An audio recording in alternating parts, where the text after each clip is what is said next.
Hey everybody, this edition of Lionheart Radio is brought to you by the world's first creatine coffee. Each scoop is a full cup of a Colombian Arabica bean coffee infused with 5 grams of a creatine monohydrate. Now here's the deal, guys. A lot of people have differing opinions about creatine, and unfortunately a lot of really shitty supplement companies have tried to sell it to kids that want to get big, and they package it as some kind of steroid alternative, and they tell you if you cycle it and if you stack it, then you'll gain a bunch of muscle mass. And at the end of the day, none of that is true.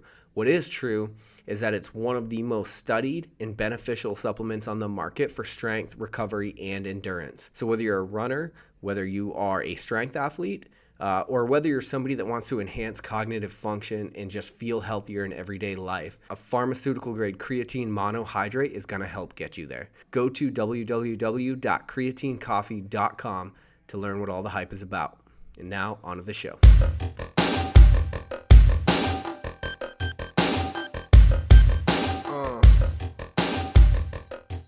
Welcome back to Lionheart Radio. I'm your host, Rick Alexander, founder of Lou Aviv in San Diego, California. And today I am joined by Sara Hendershot, who is a former Division I first-team All-American rower out of Princeton University, a 2-time world champion, and most importantly to me, won the 2012 U.S. Olympic trials, punching her ticket to the 2012 London Summer Olympics. So Sara, thanks for joining me today. Thanks for having me, Rick. Yeah, thank you. So I think not very many people actually know an Olympian. I don't know anyone that does. And you're our first Olympian on the show, so I definitely want to get into that entire journey and that process. But to give people an idea of where your whole athletic journey started, could we maybe go back way to the beginning to where you got into fitness and being an athlete in the first place? Yeah, sure. I'm more than happy to start at the very beginning. So I just grew up in a competitive family, and I was the first child of 4, and have 3 younger siblings. And we just were a competitive household right from the beginning. Both of my parents played Division I sports. They were athletic. They exposed me to sports from as early as I can remember. And I tried just about everything. So I tried swimming. I tried lacrosse, soccer, tennis. I did softball, a little bit of everything. And as I got older, I sort of started to gravitate towards those sports that I was performing a little bit better at. When I got to high school, I chose to play soccer in the fall season. And then I was a swimmer in the winter. And when it came time for the spring for me to kind of choose what sport I was going to play for that season with my high school, I didn't really have a specific one that I knew for sure that I wanted to do. So I was kind of deciding between track and field, and maybe I was going to join the lacrosse team because a lot of my girlfriends were doing that. But somehow I kind of ended up wandering down to the rowing boathouse. It was suggested to me by my parents that I go and give that a little bit of a try because I was tall.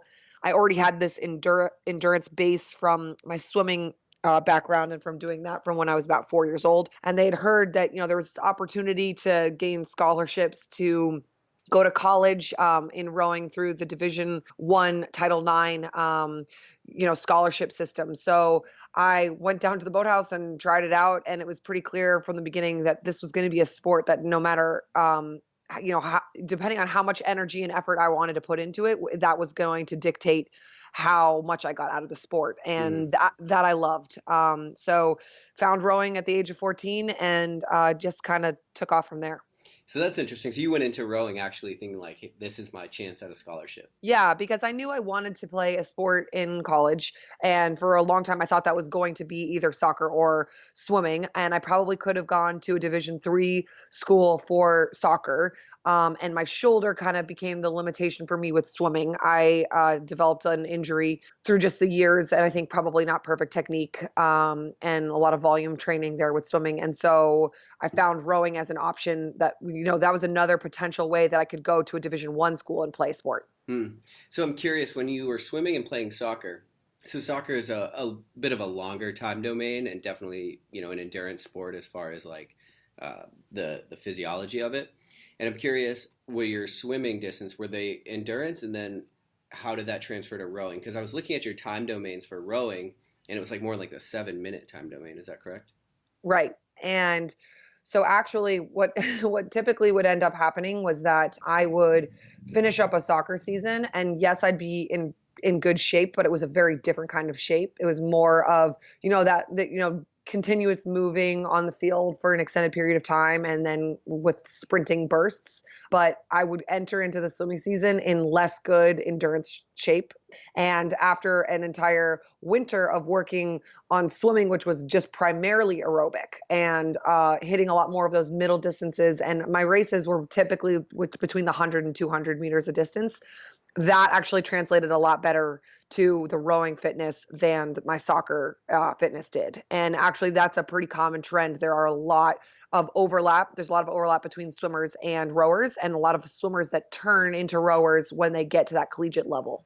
Yeah, and I probably body type as well, right? With like the longer limbs and Yep, that. and the lean muscle mass, I think, as well. Yeah, yeah, absolutely. Yeah. And I think there's actually a lot of research that's coming out, and I recently had Dr. Andy Galpin on the show, and he talks a lot about how they're finding out that type 1, the muscle fibers, that slow twitch muscle fiber, can actually be converted to type 2 in basically anybody, just depending on your adaptation and what you're doing for a sport. So that's pretty interesting too.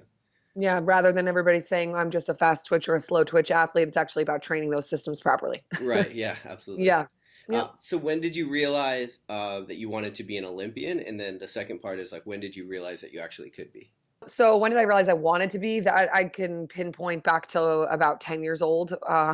Very specifically remember this project that we had to do for one of my classes where we had to choose somebody historical that we found significant and do a project on them. And I ended up choosing the swimmer Janet Evans. And she was a Olympic gold medalist back in the 1988 Olympics. And I just found her fascinating a little bit because she was really young that Olympic cycle, and she was considered to be one of the much smaller athletes that round.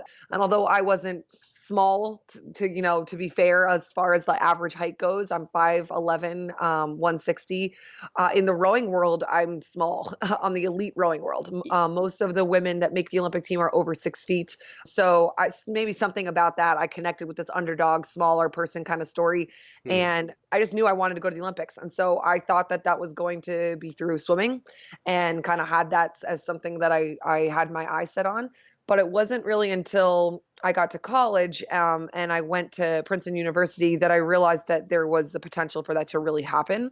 And part of the reason why that became, an eye-opening experience is because the national team shares boathouses with the Princeton University college rowing team. We shared boathouses and we shared locker rooms. So I was rubbing shoulders with these Olympic rowers when I was a sophomore in college, and the 2008 Olympics were coming up and they were preparing to go to Beijing, and I saw them on a day-to-day basis. And I think just being in that environment and realizing that these women, although total superstars, they were also humans, and you could catch them at some of their best moments and some of their worst after a session in the locker room, just kind of sort of made me realize like, oh, okay, these are the kind of scores that these women are pulling on the rowing machine. This is the kind of dedication that they have. I have similar dedication. I think I could do that. And then I just kind of slowly started to chip my way to the place where I would be looked at on the national team.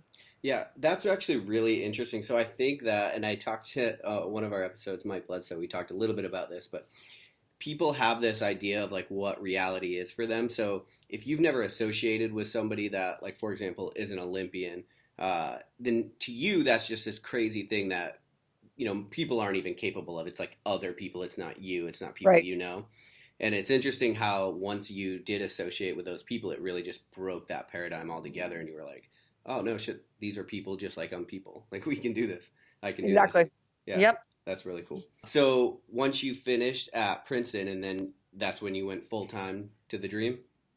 Yes. So the traditional kind of progress is that you try out at some point for either the junior national team or the under 23 national team. And I was still on the figuring out the path during my junior years. So before I turned 18. And so I never made a junior national team, but I did actually make an under 23 national team right as I was graduating from college. So I applied to try to make that team, graduated in 2010, joined up with their selection group for that summer, made the team, went to that U23 World Championship and won a gold medal. And at that point, I had a job offer on the table to go to Wall Street and to become an iBanker. And I Oh, kind of was damn. just, yeah, I was sort of just following the path that a lot of my other schoolmates were doing. I didn't really know what I wanted to do. I had interned at a bank the summer before and had gotten that full-time offer. And so I'm sitting there now with these two options, two drastically different life options.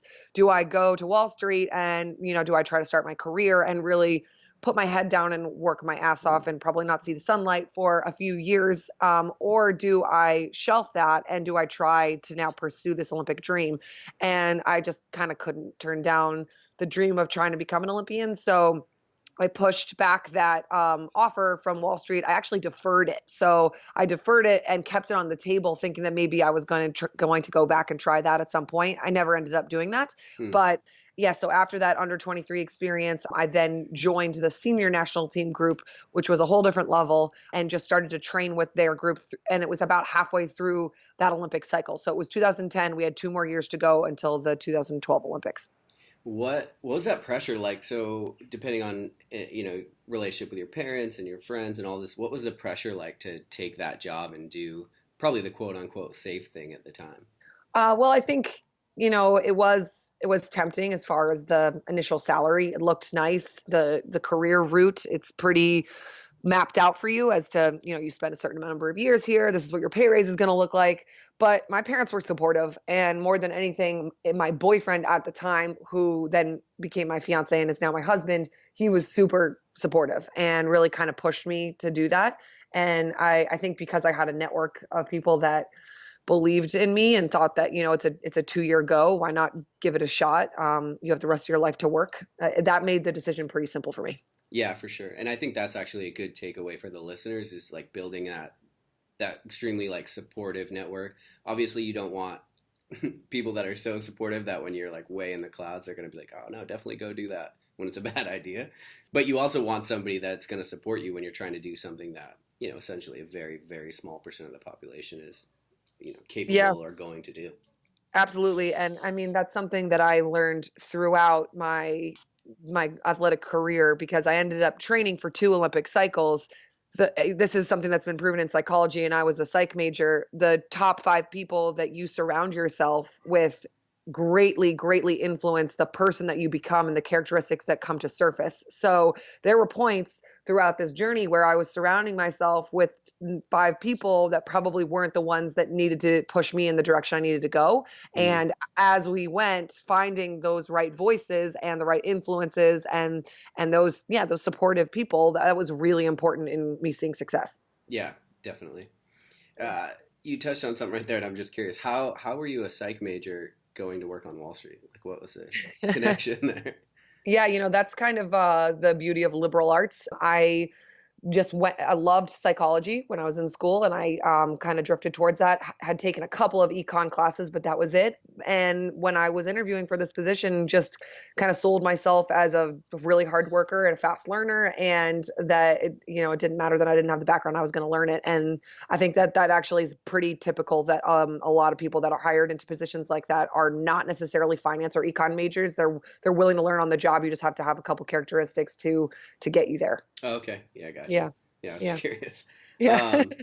What was your training like leading up to the Olympic trials? Could you take us through like maybe what a typical week would look like?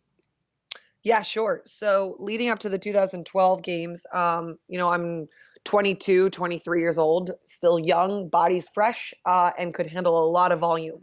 So the program that the national team was following and that I was following at that time was a very high volume, high meters kind of approach to rowing in general. And so we would get up every morning and meet usually right around 6:30. We'd warm up as a group, and at 7 o'clock we'd be shoving off of the docks in boats to go out for a row.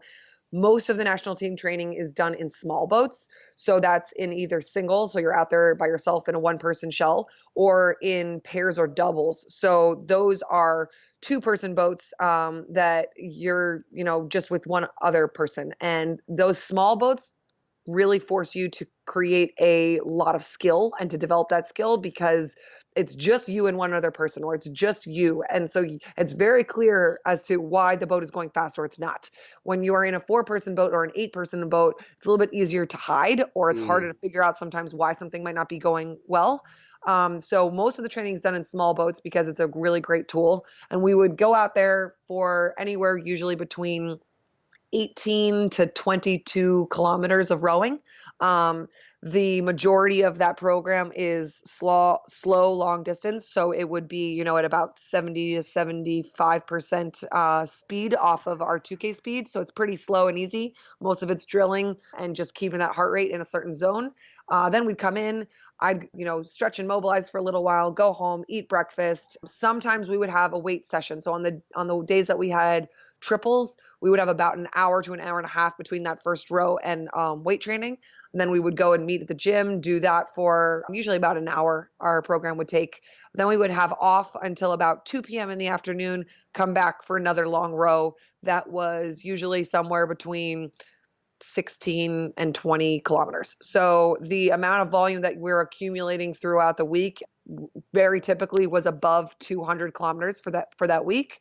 We would be touching on speed during certain points as well, and depending on the point of the year and the goal that we were currently in for that training phase, some of that work was on the rowing machine as well. And so typically we were testing on the rowing machine once a week, and that was being ranked and scored and going into part of the process of your selection as well. Gotcha. So how did you measure training volume? Was it just meters, or were it like time domain, or like time on the water? It sort of depended, but for the most part, the biggest number was just calculating the number of meters. Oh, okay. Yeah. And when you went into like, I'm assuming you had to do like speed work and then volume, and like you want to work on capacity and then you want to work on speed and then you also want to work on technique. I'm assuming they were all like kind of broken into different blocks, just like Yep. anything else. Exactly. So we'd have training zones, and each session would be specifically in a different training zone, and some of that speed work fell into faster zones. And the team has actually advanced quite a bit now, even from 2011 or so. Everybody's issued heart rate monitors and GPSs, and all of that information, it goes into a big database that the coach looks at. So he can see what your speed on the water is, how that correlates to where your heart rate is, how many minutes you're spending in each zone, and doing a lot of the work that way as well.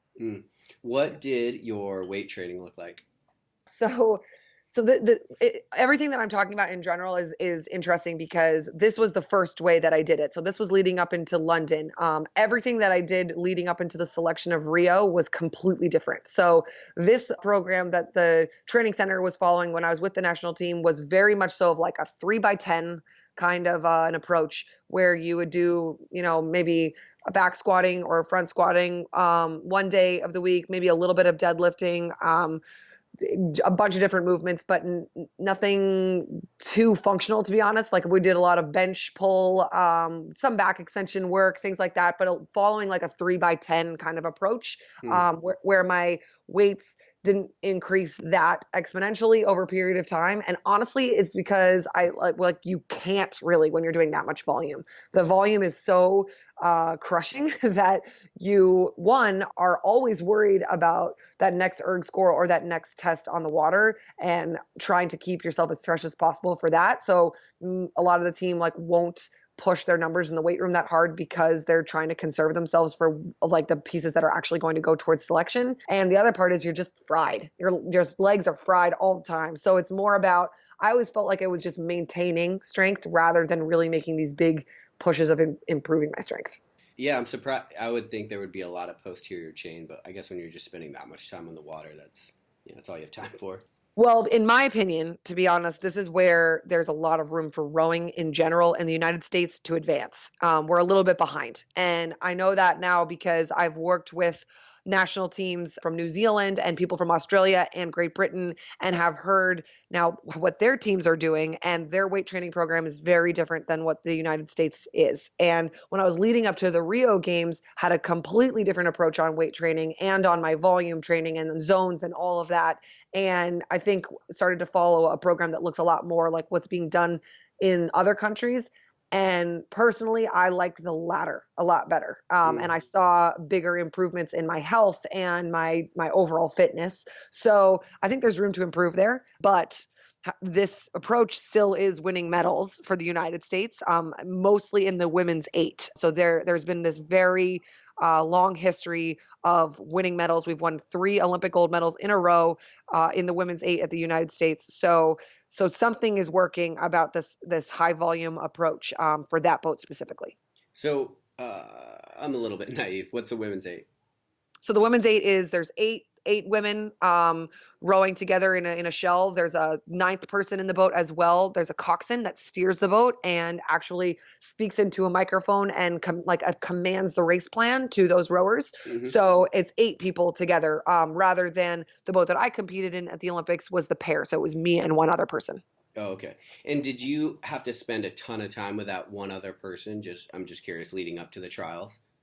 Actually, no, because that's not really the way that the training center is split up. The way the training center is set up is that you will row for a period of time with one partner, and at the end of that period of time, usually there is some kind of a race or selection piece that will dictate how that you and that partner performed, and then you will switch to another partner. And it kind of depends on the year, the cycle, and the way that the coach is looking at things at that time period as to how long you spend with that partner. But I had not spent that much time with who ended up being my Olympic partner. I spent about 2 months with her leading up to the 2011 World Championships. I spent another 2 months with her in the fall of 2011. And then we were not in a boat together again until 6 weeks before Olympic trials. And so what was really kind of special about that partnership was the fact that we had this instant chemistry from the first time we got in the boat that did not happen with all of my other partners. We just kind of clicked, and our stroke profiles matched up really well, which is a very important part about the pair because there's only one rower on each side of the boat. In order for you to keep it straight and efficiently moving forward, your stroke profiles need to really match up well. Oh, And I'm so sure. that naturally happened with this partner of mine. So we were lucky as far as that went. And we also just worked really, really well together as far as being teammates and relying on one another in tough racing situations. So the fact that we hadn't spent a ton of time together, yeah, that didn't play to our advantage necessarily. Other countries follow very different models where you're with that same partner for years and years and years. But it worked out because we did click so naturally. Yeah. Did you two try to go for? Was it you two again going leading up to Rio? Trying to go again. It was, but only for the final year leading up to Rio. And that's because my partner retired, and I worked with a bunch of different partners. And then the way that kind of path led was that I was either going to go back into this big boat camp selection where I was going to be looked at for one of the 4-man boats or the 8, or I was going to have to convince my old partner to come out of retirement. And that's what ended up happening. It's like Oh, convinced nice. her to come back. And then we ended up, yeah, rowing together for the last year leading into the Rio selection. So I'm curious because a lot of times we talk to these people on here that have these really cool stories, and it was like these stories where like they just went for what they wanted to do. But and a lot of times when you ask them like what advice they have, they say, well, you just got to go for it. And usually real life has a lot of obstacles in the way when you just go for it. And I'm curious, one of those obstacles is always money. How did you live? How did you live when you were like after college? You were like, oh, I'm going to go for this full time because you're spending so Yeah. much time on the water training. Yeah, and that was absolutely an obstacle, and it still is an obstacle for the U.S. rowing national team because it's not a heavily funded USOC sport. Really, the leaders for the funding that the USOC gives out, I believe, is track and field, swimming, and gymnastics as far as the Summer Olympic sports go, and so there is a small amount of stipend that U.S. rowing is given to divide among its many rowers that are there training. And typically, the women's national team carries about 30 or so women training at once, and only 14 of them end up making the Olympic team. So there's not enough money to go around for everyone. We ended up living with host families. That's what the majority of the women did. So you live with a family that lives in Princeton. You are given a room by them, by their hospitality. Sometimes you have a family that actually cooks you some meals in exchange for whether it's like childcare or, they just want to find a way to help support an Olympian. But we all also had part-time jobs just to try to scrape by enough cash to live. And so We had people on the team that were dog sitters. We had people on the team that, worked at local sandwich shops. It was really kind of whatever you could find that was willing to be flexible around our training schedule, just to put a couple of extra dollars in our pockets. You just did everything you could to save money and to kind of figure out how to make it work. Damn, yeah. So it really just is everyone just doing what they can to be there and to go for it. Yeah, exactly. What was your biggest hurdle to get to the Olympics? I would say my biggest hurdle was just trying to find an advantage over these women that were bigger, taller, stronger than me and had better scores on the rowing machine. So a lot of the selection that's done on the national team is done based on your score on the rowing machine. And that's really like your foot in the door. If you don't have that number, you're not really being looked at. And so I was teetering, leading up to 2012, being towards the lower half of the group that we were training with as far as my numbers on the rowing machine. And they were still very strong and very solid when you look at them comparatively to, collegiate level and just in general, they're strong numbers. But on this elite level, they weren't as strong as the very top. And having more size definitely helps that number. So my biggest hurdle was, how do I make up for that? How do I make up for the fact that, one, maybe I'm not being looked at by the coaches quite as much because that number isn't there, but two, how do I make up for that lack of size, strength, and fitness when we're out on the water? And what I ended up having to do, and what I prided myself on, was, one, I convinced myself that I was going to be tougher than everybody else out there. So you might have more brawn, but you were not going to out tough me. I was going to suffer harder than you were late in the race, and kind of do it with no fear. And then the other part was just developing my skill. So you can make up for speed with a higher skill set, with more efficiency, applying that power onto the blade more efficiently. And so somebody that might be fitter than you isn't doing that quite as well. And I can make up for some of that, just by really, really developing my boat feel and that connection with my partner. And so I think that was what ended up helping me to make the team, and what ultimately ended up helping us win that Olympic trials race. That's similar to Olympic lifting. Like you can make just huge gains by not actually getting stronger, but by dialing in technique. Yep, absolutely. So, but I ended up realizing that there was a lot to be gained there. And once I started to figure out what a lot of those boat cues were and how to pay attention to the way that the boat was moving, in relation to what I was doing with my body and my blade, yeah, that became a puzzle that I loved unlocking. Because you were smaller, did you have to, I don't know if it's called cadence, but did you have to row at a higher cadence? Yes, and I loved rowing at a higher cadence, because yeah, that was something as well that can be scary, mentally, to think about taking that many extra strokes per minute as you're going down a 2K course. A lot of people have the mindset that that will burn your high octane strokes and that it's just more sustainable to row at a slightly slower stroke rate. But I kind of found where that sweet spot was for me, and my partner and I realized that by using that stroke rate and that cadence, we were going to be able to outstroke and get in more work, over the course of a 2K. And so, yes, for our trials race in particular, also we outstroked. That's how one of the ways that we call that when you have a higher stroke rate. We outstroked the boat that we were competing against. Okay, well that definitely plays into your ability to suffer then, for sure. Yeah, it was a painful race for sure. What was your diet like leading up to the Olympics? Did they control that? Did the U.S. Olympic Committee control that, or? No, not at all. Again, that in the last 8 or so years, there's been a lot of improvements, on the national team of how they look at that, and now the team works a lot more closely with, a nutritionist from the USOC, just in order to help basically give guidance to each of the rowers of, meeting the goals that they may need to meet, whether that's putting on a little bit of weight or shedding some. But leading up to London, there was no guidance. It was just kind of figure out what works best for you. And so looking back at that, my nutrition was drastically different leading up to 2012 than it was leading up to 2016. And it was actually pretty crappy when I look at all that now. More than anything, it was about me getting my calories in.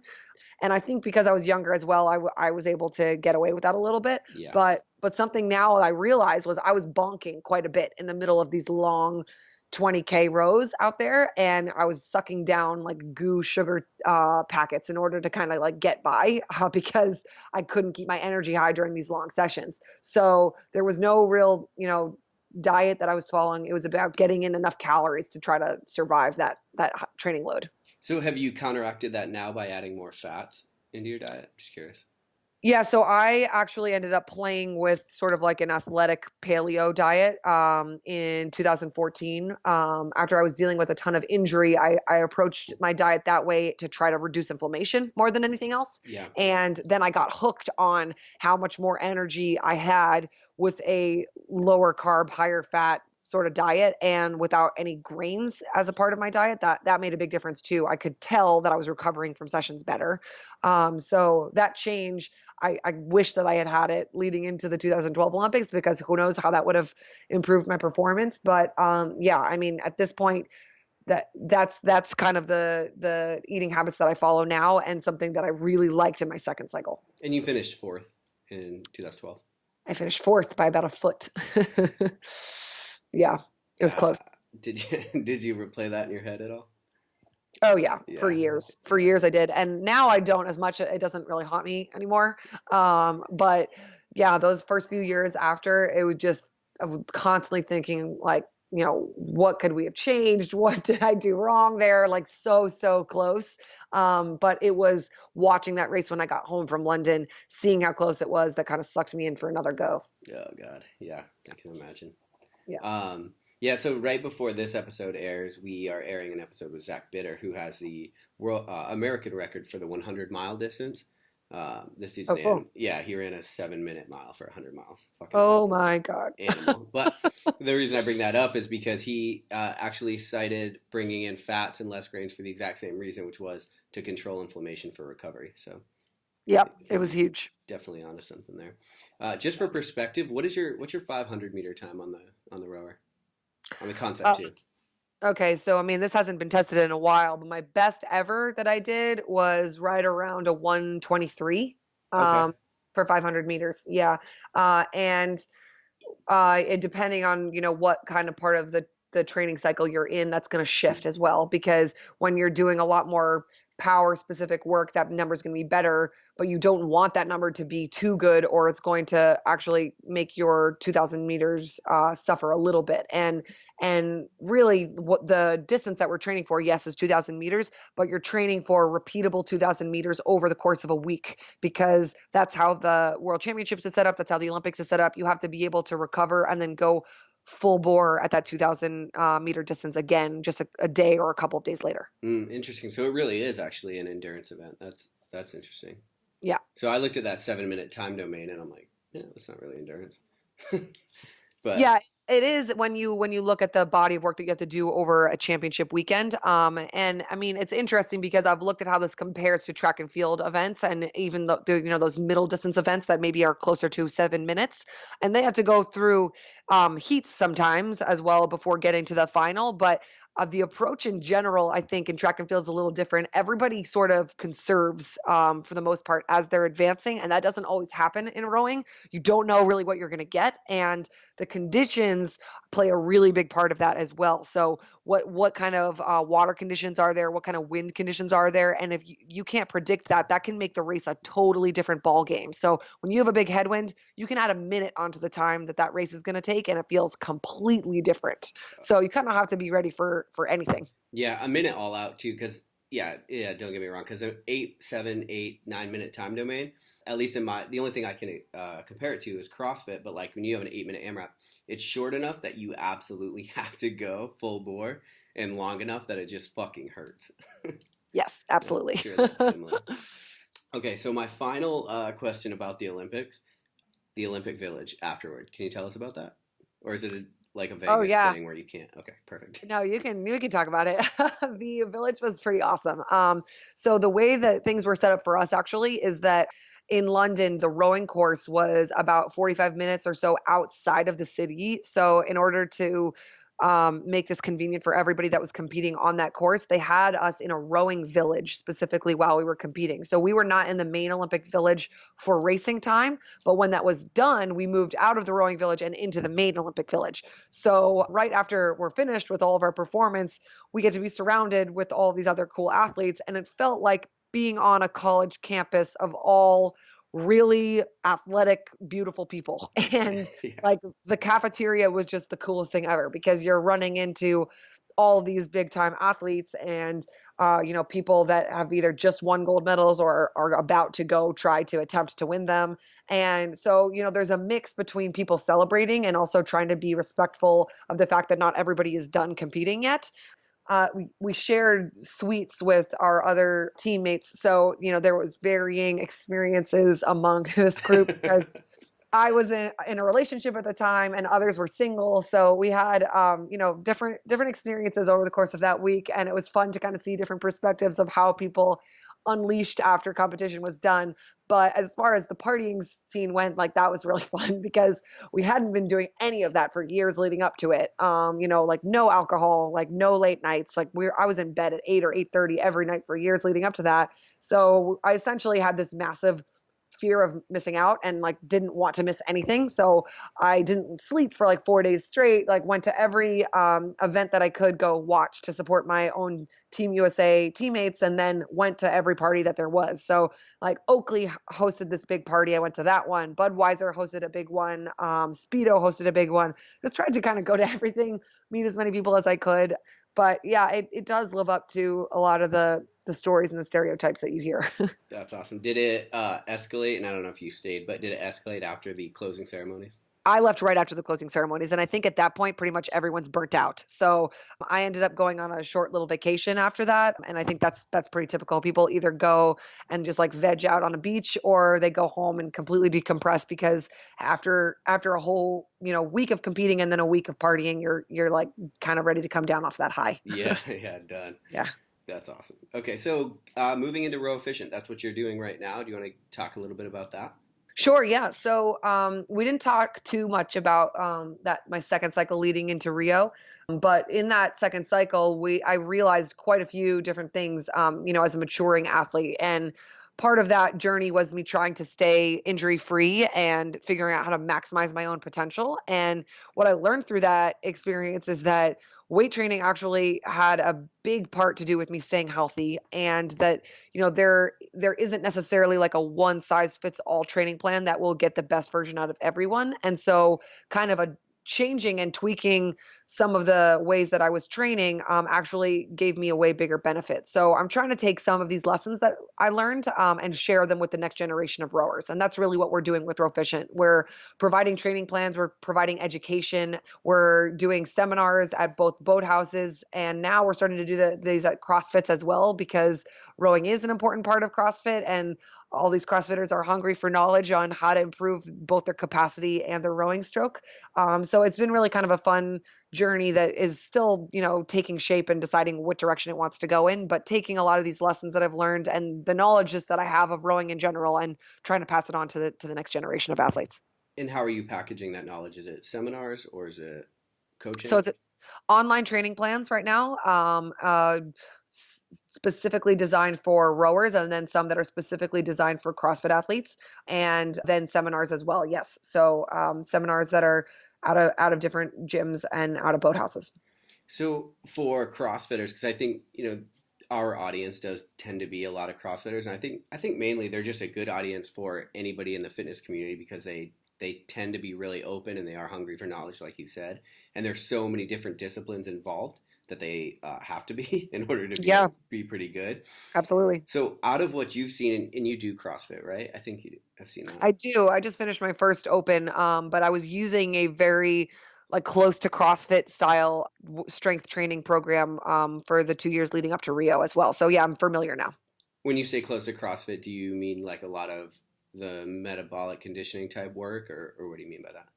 Yeah, so we did just a lot of traditional strength training, not necessarily Olympic lifting, but more like squatting and deadlifting and overhead work.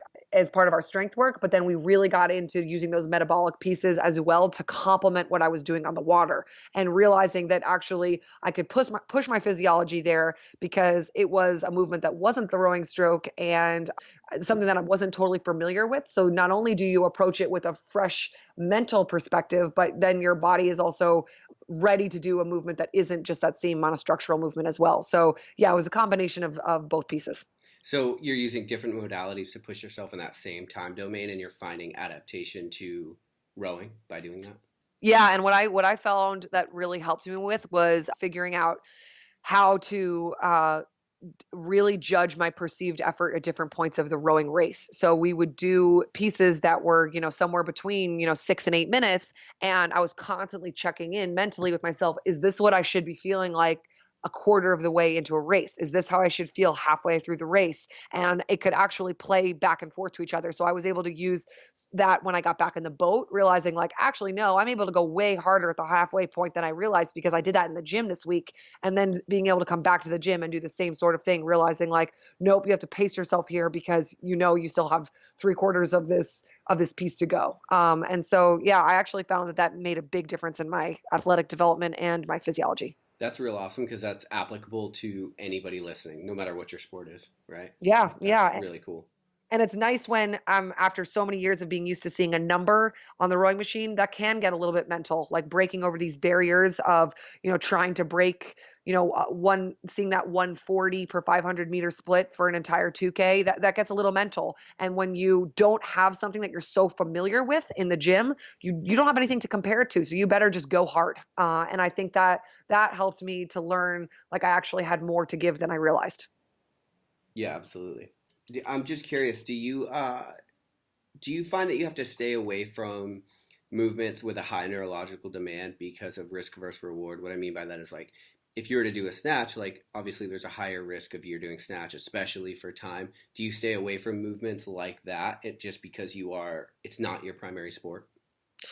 Yes. So when I was training and now with our own rowers, we don't really have them do things like that because there's only so many sessions that they're going to spend in the gym, and there's a big learning curve as far as the skill involved that we've kind of deemed it not worth it. And so there's a bigger application of really properly learning how to do the deadlift or understanding how to squat well that translates very directly to rowing.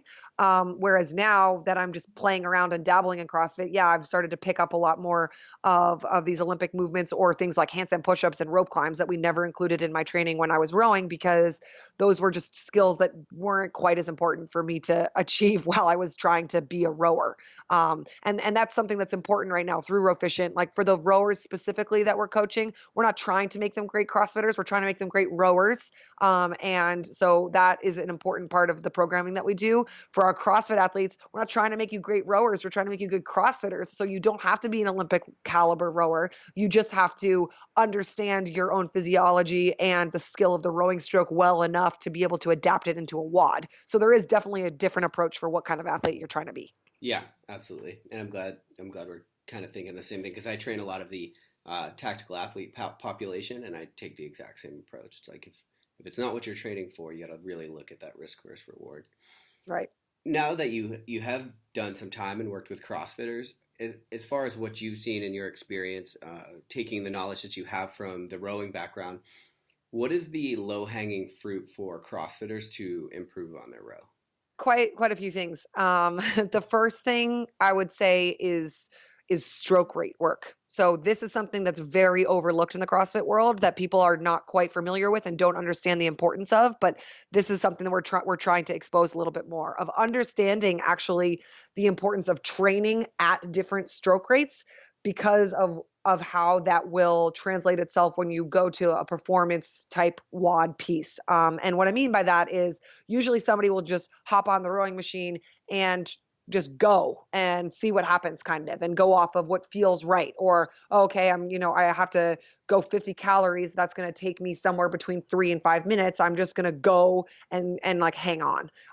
Rather than understanding if I improve my skill and my power application at 24 strokes per minute, when I try to go hard for somewhere between 3 and 5 minutes, I'm now going to be able to apply this skill at 30 strokes per minute or above. And that's going to get me through those 50 calories a lot faster. And so I think that's one for sure, understanding the concept of stroke rate. Another big one is just setup on the rowing machine, understanding where your drag factor should be set, understanding where your feet need to be set, and actually getting into the position that works best for your dimensions to properly apply power throughout the rowing stroke. So those are a couple things that we work on right off the bat whenever we start with a new CrossFit athlete. Yeah, I'll double down on that because I CrossFitted for 2 or 3 hard years, and I definitely train with a lot of CrossFit Games athlete, and I've never heard the word stroke rate in my life.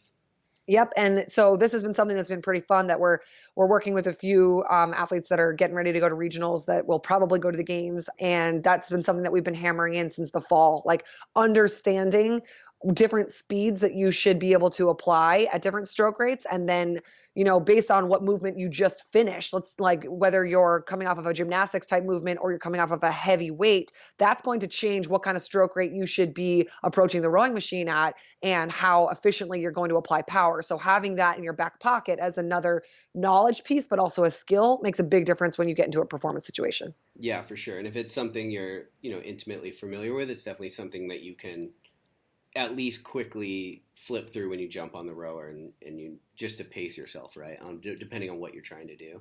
Yeah, absolutely. So even for an example, for 17.4 this year, depending on what kind of athlete you are, when you're coming off of all of those deadlifts and wall balls, like when your legs are fried, you should not be rowing at a long, low, hard stroke rate to try to get those 55 calories in because your legs are already gone. You should be trying to spin the erg, spin the fan, and just get that turnover rate going. Try now to basically attack whatever system isn't already being crushed by the previous movements and use your aerobic system. So, kind of depending on what kind of athlete you are, we give prescriptions as to how to approach the rowing machine in different ways. Damn. So that makes sense as you're telling it to me, but I think my understanding has always been, if you're rowing calories, it's long, hard pulls. I know, which is an interesting little thing that is big debate in the CrossFit world. And we've tested this across a bunch of different ways.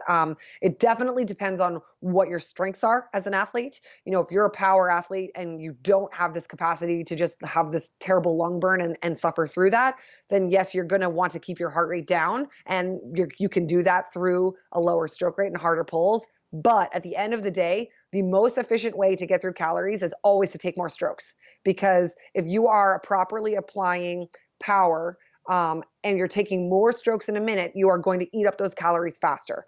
Even if you are getting 1 calorie per stroke and you're rowing really hard and low and long, if you're effectively applying that same sort of power output at a higher stroke rate, you will get through them faster. So it's about training those zones properly and then kind of figuring out, all right, how what's going to suffer if I do row at a higher stroke rate versus a lower stroke rate within the current WOD that I'm doing. So yeah, it's very workout specific as well. Yeah, that makes a lot of sense. I think the basic idea is just not applying that general rule to every workout, right? Because that's what I do. Yeah. Yeah. And that definitely makes sense. And I should probably know this next question just from a physics standpoint, but I don't. You mentioned on height being a very important factor of rowing, which I think a lot of people know. I've also heard that weight is extremely beneficial, like just having mass. Yes, on the rowing machine, it is because if you are efficiently using that body weight, you have more to lay on the handle to spin that fan faster. So some coaches use like weight. Essentially like weight scales to be able to figure out what does your erg score mean based on your weight to strength ratio. And so it would be put through, an equation in order to put everybody on the same playing field. Some coaches don't do that. When you get on the water, you have to be able to move that body weight, right? So at some point you do hit a critical mass where it's no longer helpful to be heavy. But on the rowing machine, yeah, the bigger the better, really. I mean, if you've seen some of these like big world records that have been broken, or even like 100-meter records, they're big, giant humans that have done that, that know how to effectively apply their body weight to the handle. So weight helps, but you have to know how to use it. Yeah, so those same people would just essentially hit a diminishing return once they got on the water with that weight. Yes. Yeah, because you're gonna slow yourself down if you're not able to apply that weight properly onto the handle. So there are plenty of really successful on the water rowers that are small that have figured out how to use every single one of their pounds efficiently. And then there are also very large, heavy rowers that have done very well as well. A little bit that seems to depend on your boat class as well. So we find that a lot of big people end up being in the 8 because there's a little bit less skill involved. So you can just pound that power onto the handle and get away with a little bit less efficiency in a boat that has more people in it. So I think for the majority of people listening to this, they will apply what they're hearing today to a concept too, because I think that's probably where a lot of people's training will go. Yep. As far as technique goes, can you speak to the I don't know how to say this. The way that the chain moves when you row. Should the chain? I was originally told the chain should stay in a tiny little box, and then I've also been told that it's okay to drop the handle as you recoil. Does that make sense? Yes, it is most efficient to keep it within a tiny little box. And so we actually even will do this as a drill for rowers where we put tape above and below the chain, and or like athletic tape, and you're not allowed to go outside of that zone. And that's more than anything about just efficiency of body position. So when you are on the recovery, when you're not actually applying power behind the handle, you are trying to set your body up into the proper position to effectively apply power for that next stroke. So if you're not getting those hands out first at the proper level, and you're not then pivoting over from your hips, and you're doing this in a funky kind of order, you're not activating the proper muscles to now create as much power as possible. It's the same concept as barbell cycling, really. If you have a really messy recovery as you're not creating power on the barbell, you're not going to be setting yourself up to have as pretty of a rep on the next one. So it's the same exact concept. And when you can ingrain those really efficient movement patterns on the rowing machine, you end up just saving yourself a ton of energy, and therefore you can go harder for longer. Do you have resources, or do you actually provide resources yourself about helping people with the economy of motion on a rower like that? So we put a lot of free information out on our Instagram, just to try to help educate both CrossFit and rowing athletes in general. Our specific programs that we sell online, yes, do come with video content that suggest drills that will help your efficiency and your body position, and understanding really like what you're trying to achieve as far as the rowing stroke goes. What is that Instagram where people can go check that out? It's at Rowficient. So Rowficient, we realized after we launched, it's not the easiest thing to spell, but it's ROWFFICIENT, and we're just at that handle at Oh yeah, Instagram. I fucked that Yep. up on my notes already. Did you watch the? I think it was a half marathon row in 2013 in the CrossFit Games. Did you watch it, and have you done it? I did watch it. Yes, I have done a half marathon before. I spent over an hour on the erg just going for training pieces before. And I didn't watch that live because I wasn't really super into the CrossFit world then, but I've gone back and watched it, and I would be very interested to see if something like that's going to pop up again. But it was also kind of fun to see the approach of different people and how they did it, and how we would maybe suggest to do it differently. Because that workout was the one where you had a 2K directly into the half marathon, right? Yeah, exactly. Well, so it Yeah. was a half marathon, but their first score, like the first workout score, technically was the 2K time. Yeah. So I've never done that. No, that sounds absolutely brutal to tax both of those systems like that, and to Yeah. have to flush out that 2K burn and then be on the machine forever. But yeah, I can definitely sympathize for the butt sores that I'm sure everybody was suffering through for that one. Yeah, and I think for all the ridiculous programming that happens in the CrossFit Games, that's actually genius. Like if you're testing all around fitness, I think. Yeah.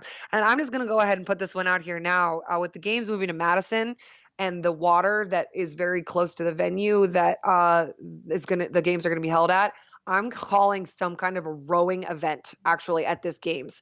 And who knows if I'll be right, but there's been some little clues alluded to over Castro's social media. I could see there being some kind of a like team potentially for the team event, team rowboat event, because the water there is much more conducive to rowing than open water ocean rowing. And there are several teams that row on this body of water competitively. I could see that happening. So we'll see what pops up this year. Yeah, that's actually a really good point. So if you're listening to this and you are thinking you're going to get there, then you need to go see Sarah for sure. Yeah, we're bringing our CrossFit team that we're sending to regionals. We're bringing them out on the water in the Charles out of Boston in the next couple of months, just to check all of our boxes and make sure that we have everything covered. That'll be huge. I mean, every time, I think every single time the CrossFit Games introduce something new, it is just a shit show out there. So Yep. I think, yeah, that's true. If you're, literally every time, like throwing a softball, climbing a pegboard, whatever it is, if they introduce it for the first time, and then that next year, everybody works it and then they get really good at it. So yeah, that's a good point. You might want to get ahead of the power curve on that one. We'll see. So for 2020, what's next? Another run at the Olympics? No, I am happily retired at this point. Enjoying not full-time training anymore. I'm actually in the phase now where I'm trying to just kind of let my desires bring me to whatever next training venture or competition that comes. So I just finished my first CrossFit Open, had never really completed all of them officially. I thought that was a blast, and I definitely will continue to train within CrossFit in some capacity here and there. I think what my next upcoming venture is going to be, and I'm still looking for some events to put on my calendar, but I want to try to enter my first Olympic weightlifting competition, and then within a week or two also enter into some kind of an endurance event. So whether that's like a half marathon trail run or an Olympic distance triathlon, and kind of try to train these two systems at the same time and do that in a fun way, because I know that that is possible, and I've done that with some of my rowing training as well, training both of these systems and having both of them improve, and just kind of looking for something new and different. So Alex Viata, I don't know if you've ever heard of him, but you might want to check out some of the things that he does. He has and I'm actually trying to get him on the show, but he is a ultra marathoner who also has like a 700-pound squat. Wow, Yeah. yes, I gotta look him up. And then we also have Brian Mackenzie coming on, who also he does a lot of he started CrossFit Endurance. He does a lot of work in both of those time domains. So definitely, because Yeah, those are actually my goals right now. so Brian was my coach for a year of the Rio cycle. I moved out to California to work with him, and that's kind of how I started to follow that CrossFit style of training in my rowing approach. So I know Brian well. Oh, nice. Yeah, That's cool. yeah. Awesome. So the Lionheart Kicker is the final question that we always ask, and that is, if you could give advice, you could give blanket advice, and it was guaranteed that everybody in the world would hear it. It would be translated to every language, and maybe not everybody would follow it, but they would definitely hear the advice that you gave them. What would you tell them?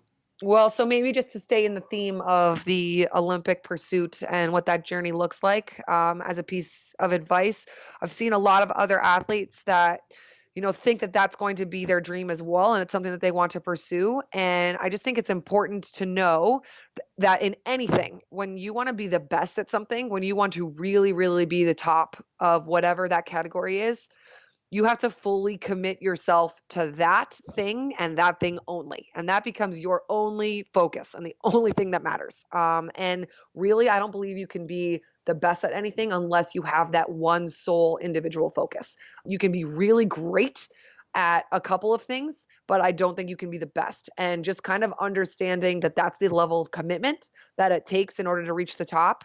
I guess I would just give that kind of like mental advice of being willing to sacrifice enough to put everything into that one basket, because that's really what it takes. And I think in order to achieve that kind of level. I like that. And that's like very real advice, because I think we're in a world that really preaches balance, and there's something to be said for that, obviously, when you're trying to build a lifestyle. But when it comes to being great at something, I really like that that's not what you said.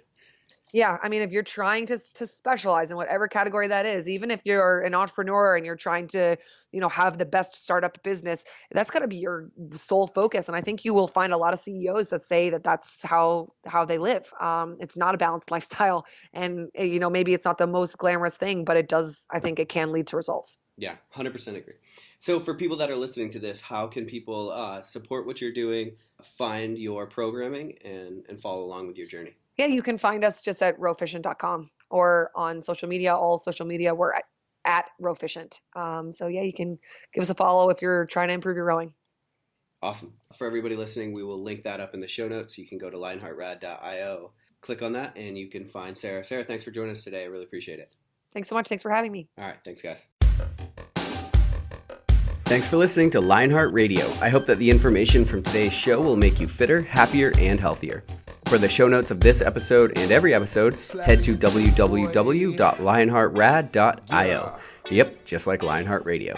And please, if you have the time, head over to iTunes and give us a 5-star rating. It really helps us to know that we're on the right track in delivering you reliable information and value. As always, feedback is welcome. If you have any comments on the show or like to suggest a guest, send me an email at rick@luavive.com. That's LUAVIVE.com. Thanks for your support, and we will see you next time. Bitch, I feel good. Don't I look stupendous? My shine is so endless, and shit you can do to end this.